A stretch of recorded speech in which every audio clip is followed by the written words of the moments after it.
The vast white ice surface of Antarctica stretched for over 3 million square kilometers, empty, desolate, and almost completely silent. But appearance can be deceiving. On the coast of this expanse, just a few meters beneath the ice, lies the multicolored constellation of life. This remarkably diverse realm is home to over 8,000 species of sea denizens who rely on the arsenal of otherworldly trade to survive. So how do these species not only live but thrive in conditions most animals would be unable to bear? Arctic waters are some of the most consistently frigid in the world, hovering below 0 degrees Celsius for a large portion of the year. This means burning energy too quickly can be deadly, so survival in this ecosystem looks slow and steady. Freezing temperatures persist even in the summer, but this season brings a rare gift, sunlight. For a brief period, it's abundant, shining through the ice for 24 hours a day. This infusion energy drives intense coastal phytoplankton blooms, transforming the waters into a thick green soup. Marine life, both large and small, take advantage of this bounty, including the giant arthropod isopod.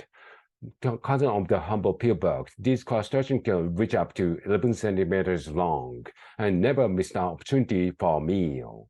The scavengers eat a wide variety of prey, including other giant isopods, and by slowing their metabolism, they can make the food last, with one study showing specimens surviving for 50 days without eating.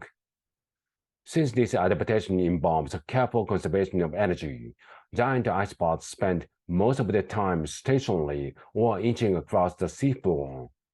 Meanwhile, the tiny arthropod relatives celebrate the summer by releasing offspring alongside algal explosions, ensuring the young have abundance of food, and sea cucumbers carpeting the seafloor hoover up the dense plankton, with outstretched tentacles producing nutrient-rich feces that nourish nearby life. But this big summer blow-up doesn't last long. The first signs of autumn arrive in the fine needles of fragile ice, these slowly coagulating crystals from skin across the surface.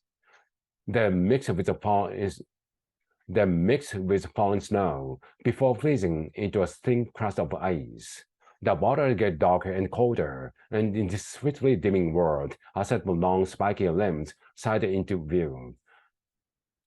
With up to 6 pairs of legs, these giant sea spiders aren't anaconds, but rather a related class of marine arthropods unique to the seafloor, in addition to housing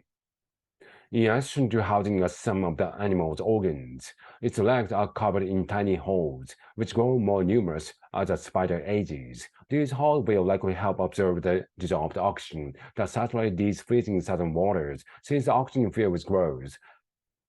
Many local species have evolved to take advantage of this abundance. It may be one of the reasons that gigantism is so common in this region. Individual sea spiders, for instance, can grow to the size of dinner plates. But soon, these underwater giants will be moving slower than ever. As winter settles in, the seafloor becomes even colder. Waters fall to negative 1.8 degrees Celsius. On the surface, the thin icy crust thickens into the layer called nilus, and the young sea ice starts forming a ridge that bulks at the sun.